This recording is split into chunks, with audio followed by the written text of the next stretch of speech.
to Dragon's Tome. I got it right this time. Yay! This is episode 92, issue 92 of Dragon Magazine. We're going over every single issue of Dragon Magazine, one issue at a time. I don't know where I was going with that. Anyways, my name's Rob. Introduce yourselves. Hi, I'm Jack. And hello, I am Chopper. There you go. I set you up. We're all this. You did. This. It's like we haven't recorded in 2 weeks or something. Yeah, it's December 1984, or almost in 1985, the best year ever. So. Yeah. Is that when you were born? No. He wishes. I was 10. I was a perfect age to enjoy life. This cover is Bridge of Sorrows. It's actually got a name by Dennis Beauvais, who's been doing the chess. The chess ones. Yeah. This time it's not chess. It's a poor. Oh, I didn't even notice he's a centaur about to die. Yeah, you didn't. I was just gonna say, this poor centaur. This is, is this where Peter Jackson got his inspiration? I think the damsel being torn off her feet. Oh, I didn't even see that girl. And the centaur probably are variations, to make sure no one said, "Hey, that's just Gandalf and a Balrog dragon, a Drolrog, Bagan." You can't call them. What are they? Balos. You can't. Is that a dragon or is that a wyvern? Because it's got no front arms. It's a wyvern. There's no forearms or limbs. It's a wyvern. Oh. Unless you're in anything other than D&D, then it's a dragon. But the things I took out of this was it was a nice one. Yep. I didn't notice. I noticed he was a centaur right away, but I did not notice that girl being taken away. See, I noticed the girl, but I didn't notice the horse. How could you miss that, Heine? Look at that. That's wonderful. He's got a nice flank on his horse. Yeah. Yeah, those flanks and that dog tail. Just look at those hooves. It's weird. Weird tail for that. He's about to die anyway, so it doesn't really matter. Yeah, he's got like a golden retriever tail. He's literally has no chance. I don't think you could do anything not to fall down that pit at this current moment. Well, I guess the question to be asked is: this is where the wizard offs the centaur so he can get the girl for himself? Oh, he shot a laser beam into the. Yeah, but I feel like he activated the demise of the bridge and then directed it towards the dragon. Like, oops, that went a little out of control. He slammed down his staff and broke the bridge first. Yeah, could be. No, I'm pretty sure she's done for as well. Yeah. At best, the guy in the front half of the costume will fall down the pit, so it'll be a backside of a horse and a wizard to fight a dragon, which I don't like those odds. You think it's a guy in a suit?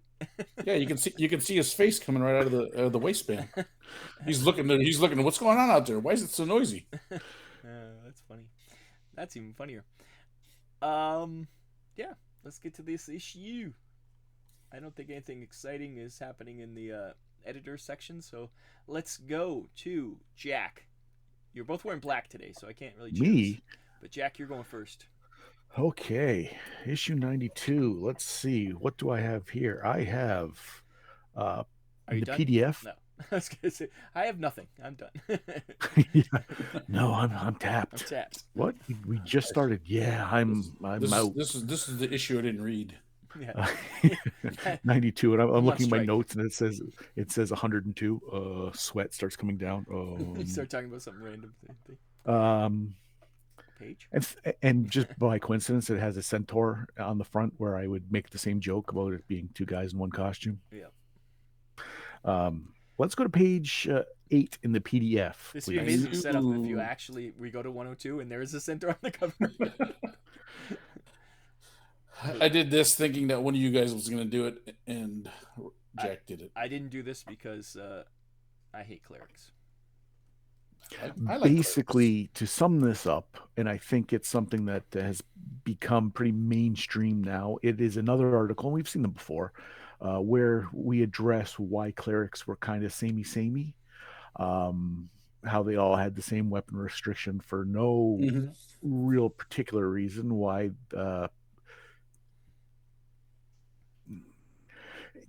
samey's not right, because role playing does play a big part in making the character your own. I mean, in first edition, samey is the rule. But then as you get further Especially with along the with the spells. further editions, especially in second edition, and you open up all the different campaign settings. But with the thing with Right. clerics is it's not like a wizard where you have to choose your spells, so it makes every wizard different. Clerics get Yeah. access to all the spells, so Yeah. Right. you're And gonna the have the gist of same this, clerics are gonna be very similar, like all clerics. right. The gist of this is that whereas a cleric can every day just choose any number of, like, Whatever not any their number, limit is, yeah.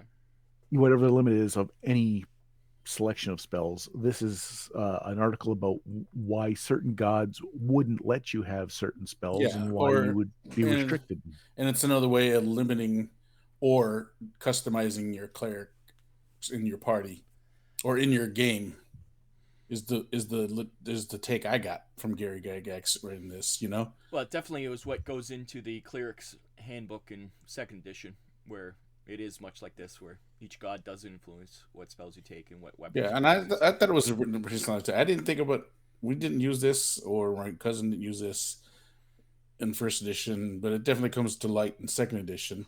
But the nice example he gives in the backstory, how to reduce spells and abilities and slowing them back, was pretty cool. Yeah. So sometimes these articles seem a bit mean-spirited, the way they treat the players, characters, and such to like get balances and usually stuff. Gygax is like, play it as it is or else, but this is a little bit more loosey-goosey. Yes. This is actually quite reasonable. Yeah, I thought it was quite like you said, a reasonable restriction and or customization coming from Gary Gygax. Exactly. Which is interesting that it wasn't actually in the book. So. Yeah. Maybe he just didn't think about maybe he didn't like clerics either. He just thought about. Who knows? I mean, but his points are very good. Like if you worship an ice god, would you have access to fire spells? Yeah, it would make sense. Yeah. And considering he's working on second edition and all the sundry tomes that we know come out, he's probably putting a lot of the brain juices. They're flowing, and he's getting ideas like this, and that's just what comes with having a IP that you have a lot of input from other people, but also you can just think about, work on, and this is the result. Yeah, I mean, another example he also gives is if you fall out of favor of your god, you could lose some of those spells that you could have access to as a punishment from your god, which makes sense as well. Yeah. So, cool. all in all, a very even keel article from Gary Gygax, without any hammer slamming. 1984. He's chilling out. A little too late. Spoilers. Pat, what's your first article?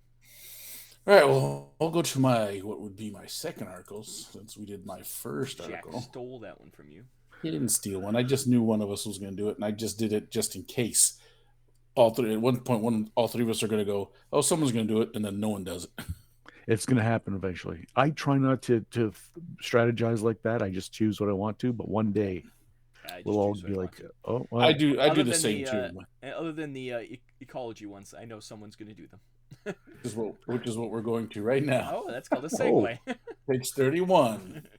31. This is the College of the another written one by Ed, chock full of information that you wouldn't get from an Eton. Excerpt from the Monster Manual. It does a pretty good idea of explaining the life and sociology of an Eton.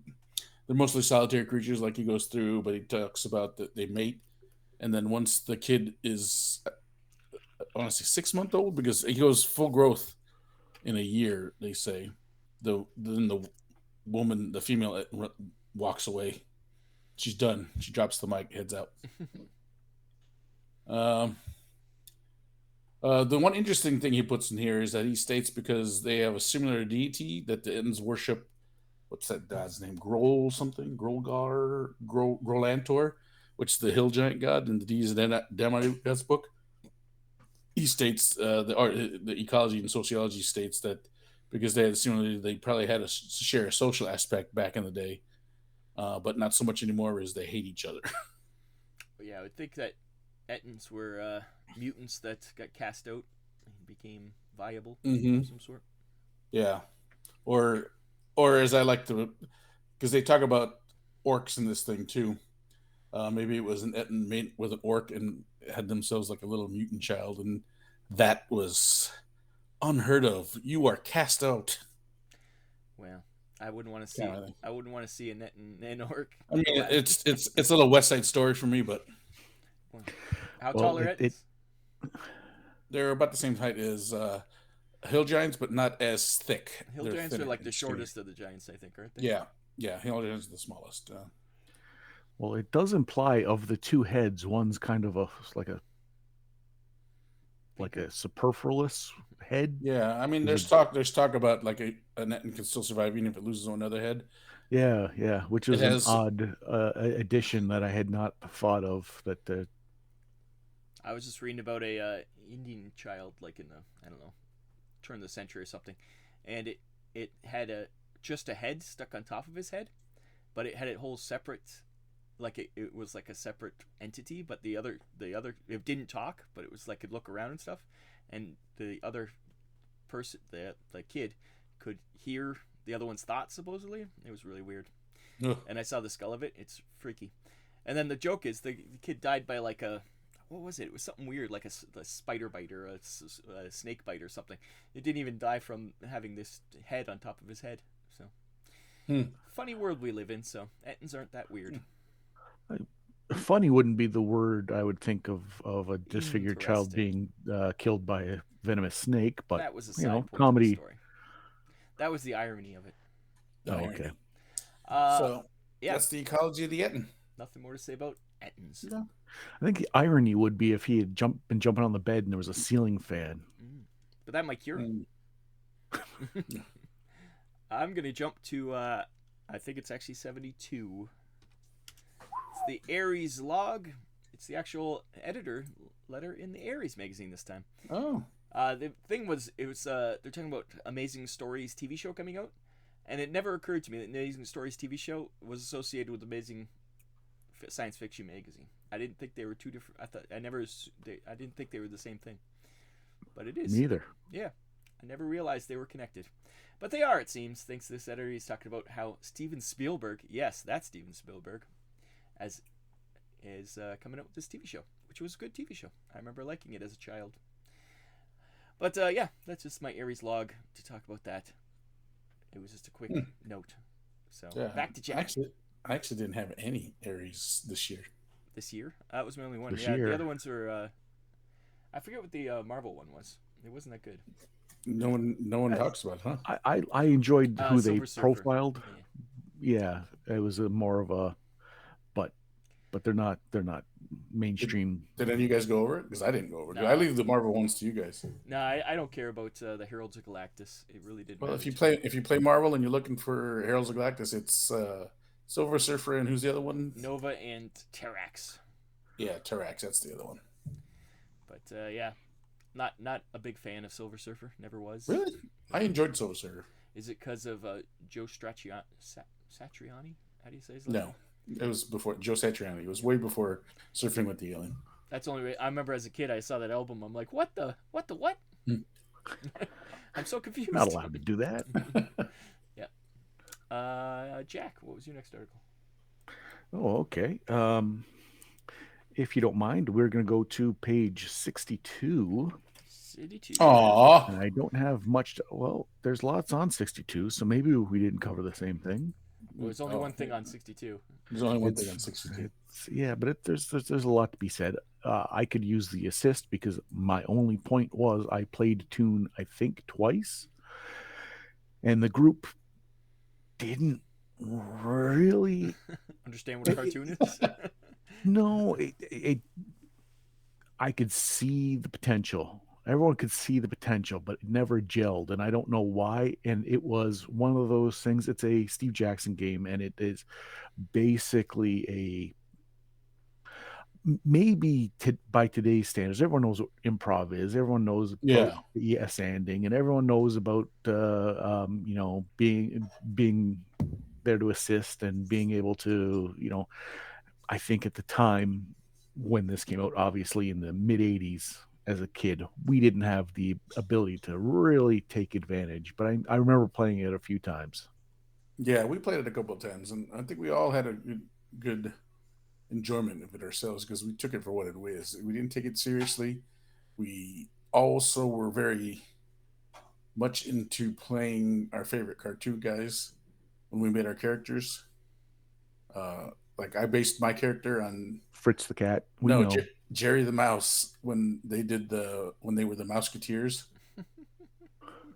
So I had a Mouseketeer mouse running around. It's like so the Tom and Jerry episode where the mouses are Mouseketeers is like one of my favorite episodes of Tom and Jerry. So I was like, ooh, I'm gonna be that guy. I only liked the Tom and Jerry episodes when they were friends. When they were enemies, I refused to watch it as a child. I hated it. But I to Jack, are you trying to psychoanalyze me? No, I'm still like, are we talking about Jerry as a Mouseketeer, as in like the Mouseketeers of Disney fame? Musketeer. Oh, Musketeer. But they call them Mouseketeers. Two separate things. Yeah. Okay, I thought Mouseketeer was like a mouse with a hat that had no, ears. not the Mickey Mouse ones. Oh, my hearing is terrible. I'll fully admit that. It's two separate things with the same name. You just confused which one was which. Oh, okay. So he's more of a D'Artagnan. Yeah, basically, but he was a mouse. Justin Timberlake. Okay. Yeah, definitely. But I think to add what you're saying about gelling, I think a lot of this tune relies heavily on the GM and getting the story correct and cartoony in a sense to make it feel like you were in a cartoon. Well, nowadays with what was that series, the Final Fantasy, but it was all Disney characters? Kingdom Hearts. Yeah, Kingdom Hearts. I think that's like a instant way to play this kind of, but this is more slapsticky, I guess, though, right? Yeah, exactly, because you don't die in this game. You can't die. You can have like a anchor dropped on your head and you'll be fine. Yeah, but you come back and then. When did Roger Rabbit come out? No, I think it's maybe not long after this. Yeah, not long after, I think. Because I would hazard a guess to say that I would understand. I think everyone would get the 88. I was going to guess 88, actually. Yeah. So not long after. And I do think there are other versions of this game because I think you still can get Tune out there. Oh, Steve Jackson game is still around, so I'm sure they still sell it probably. No. Especially when there's things like Drive Through RPG, everything's available. Check the notes below for our affiliate link.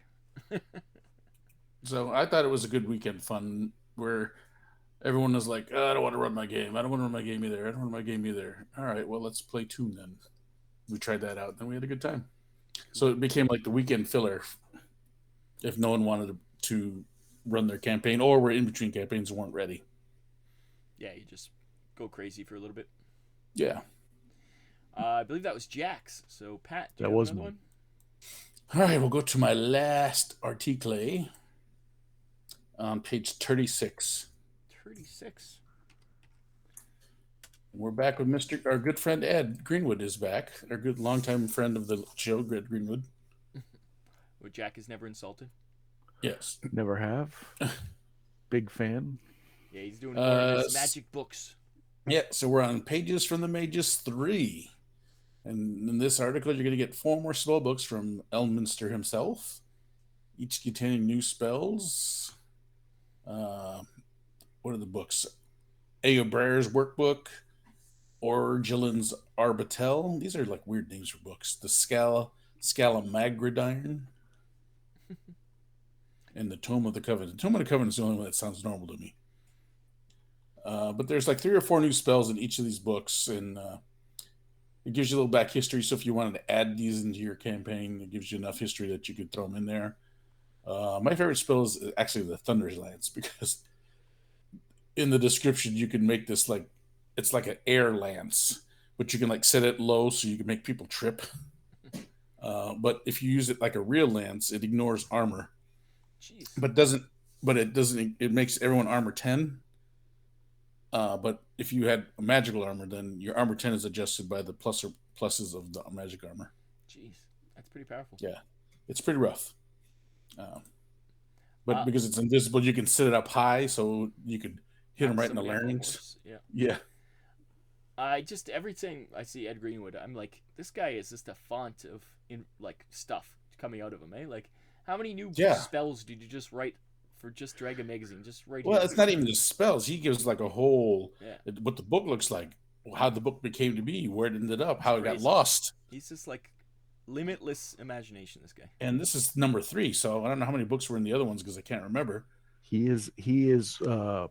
can pontificate. He's quite verbose. This isn't just a little. None of his articles are just like a blurb. No. It's a whole thing. He's a prolific writer. Yeah, this is why he's a longtime friend of the show. My next article is going to be on page 6. All right, but no, I think it's 4 maybe. I don't know. No, it's going to be 6. It's the forum. I like looking at the forum because the forum is just letters to the editor that people just rant on things. So there's a lot of articles or talk letters about Catherine Kerr's playing evil is being evil. Yeah, still. And I feel like they mimic everything we said. But the thing that I was gonna say about this was there's another one about the falling damage. This one brings up a good point because it's like I read that one. Hit point doesn't equal how much damage you can withstand, but how well you're mitigating damage, right?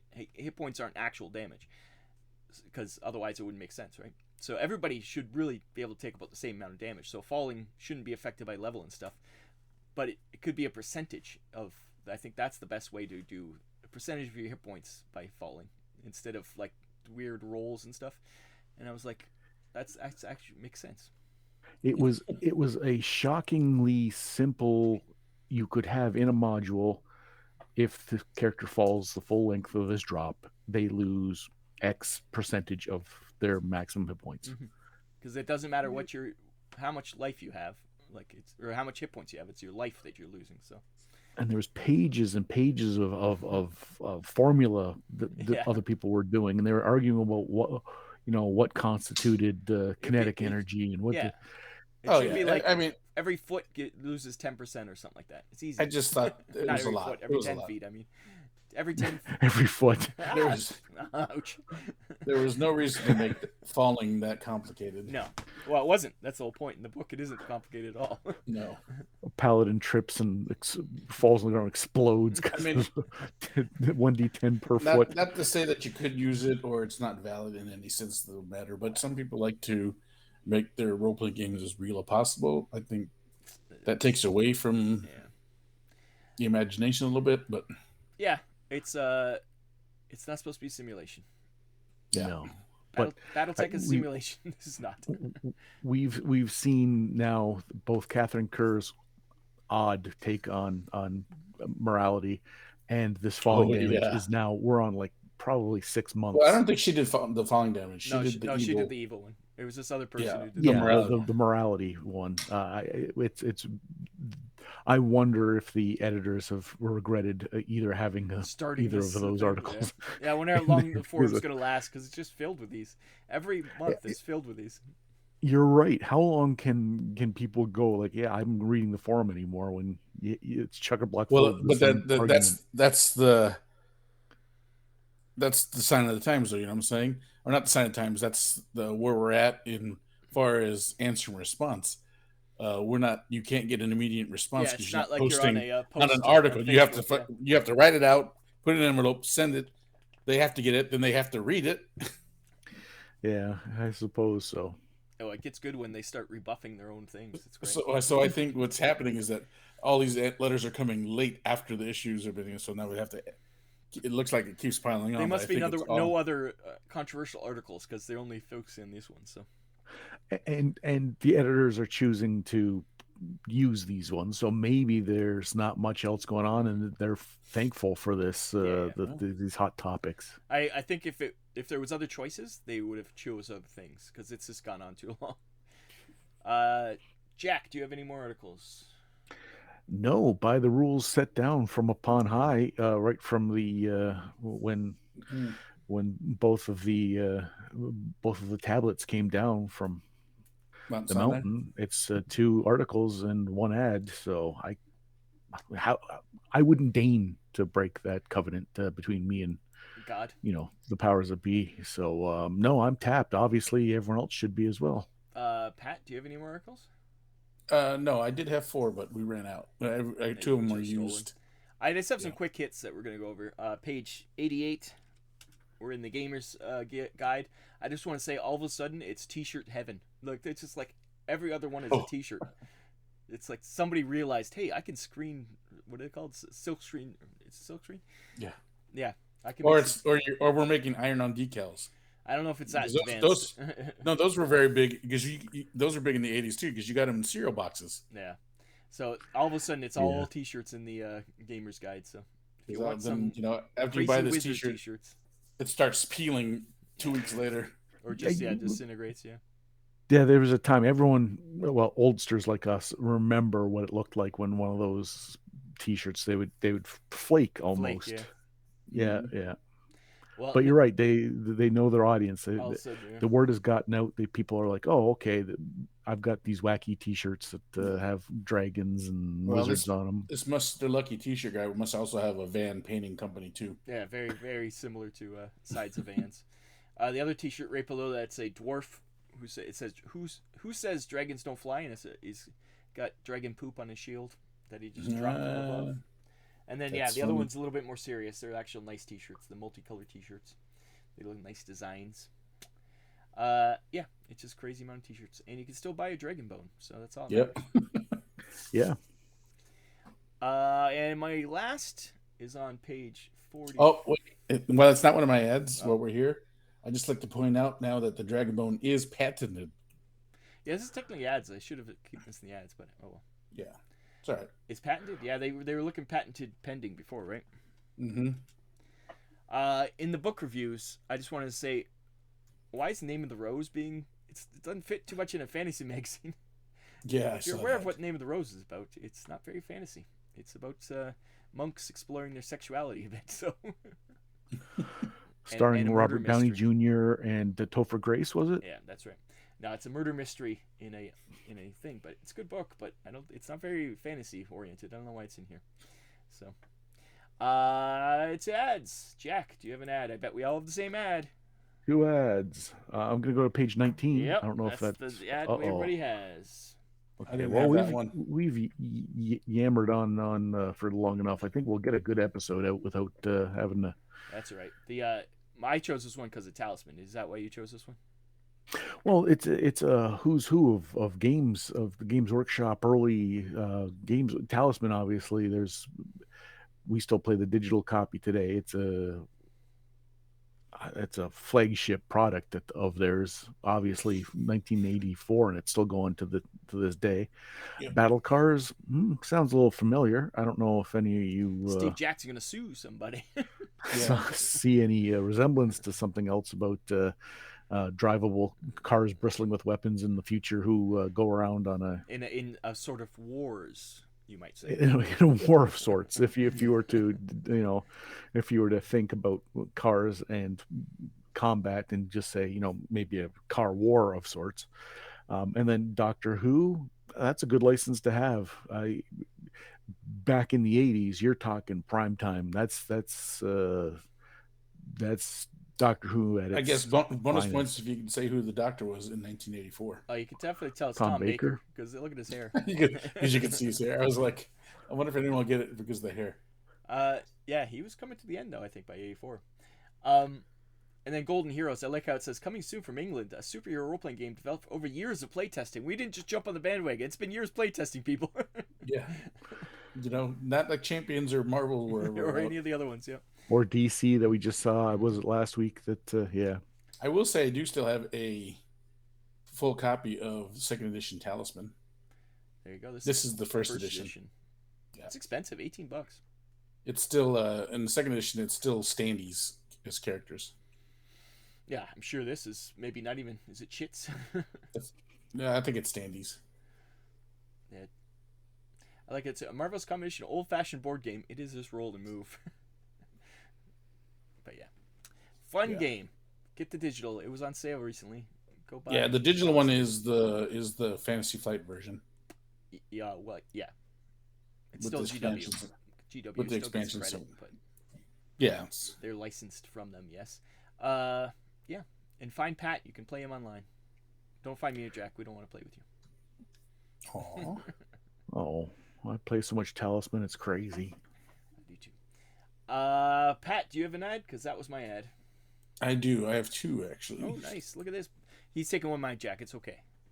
Okay, Page 6. 6. Look at this. The Uni Trays. It's storage for all your RPG needs. It'll hold your dice. It looks like a ton of dice, all 6-siders. And then it'll help hold your figures if your figures are 10 millimeters. Very specific. No, not too, but look how small those figures are compared to the dice. Yeah, They're the same size of a die, dice. so. So I just assumed, but I thought it was kind of funny that this is also just up north of me. It's plastic, I assume. It says snap-on lids. It's just like Yeah. Tupperware. Yeah, exactly. I just thought it was funny that whoever did this didn't realize that you use more than just 6-sided dice in D&D. It's 3 for $6 though. It's worth it. Yeah, it's a lot. That was pretty cheap, I thought. But then it's probably that cheap vacuum form Yeah, where it plastic. just vacuum breaks form and for rips sure. like easy. Yeah. Yeah. And my guess is it's a mold from something else that they went, hey, you know what?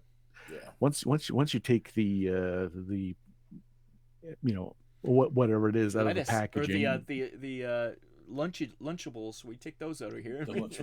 I just kind of laughed at this thing. Yeah. Because you can tell they're jumping on the bandwagon of, hey, exactly, kids because like look, dice.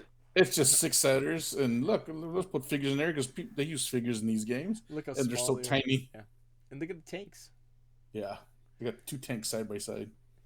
Those are big dice. Yeah, I want some giant dice. Do I have a giant D20? I think I bought a giant D20. Any more ads? Yeah, Pat, you said you had another one? I have one. The last one is 56. 56. It's really more on the second half because I think say this is the centerfold. It's a double page. So this is the 10th anniversary of D&D, and what we're seeing here is the first bundling of D&D modules. You're going to get the G series all in one big module instead of G1, G2, G3. And those were the giants. Yes, it was the Hill, Fire, and Plus, or was it Hills, Ice, and Fire? You still get Village Giants. of Hamlet, the classic one. Hidden Shrine of Tenoshan. Yeah, I was going to just shout that out because longtime friend Jeff Leeson was one of the co-authors of that module.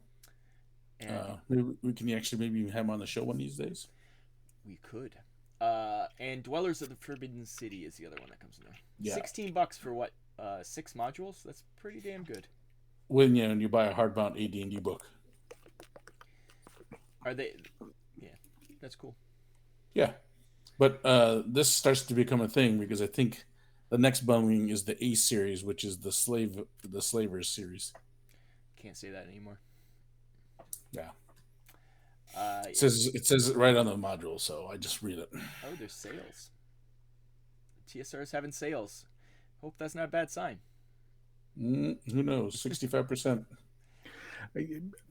A sale in December is not that controversial. I think everyone's looking to score some sweet Christmas money as people are making it rain. I think these are just overstocks. Let's just get rid of them. Yeah. Or they have creditors coming after them.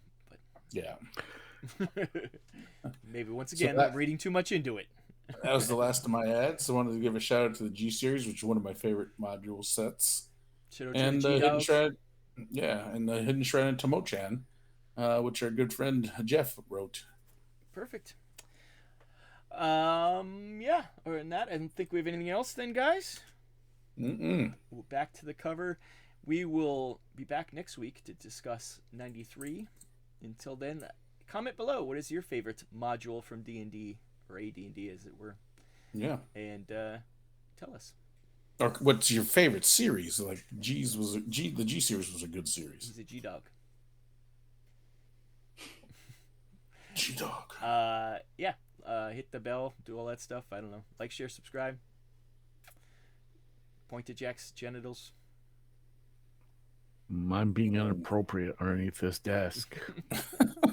Get us banned from YouTube. Exactly. Why is Let's this? get out Why of- was this one marked of all the We ones? gotta get out of I don't think I here. even swore in this one. Yeah, we'll be back next week. Until then, bye bye. Bye-bye. See you guys later.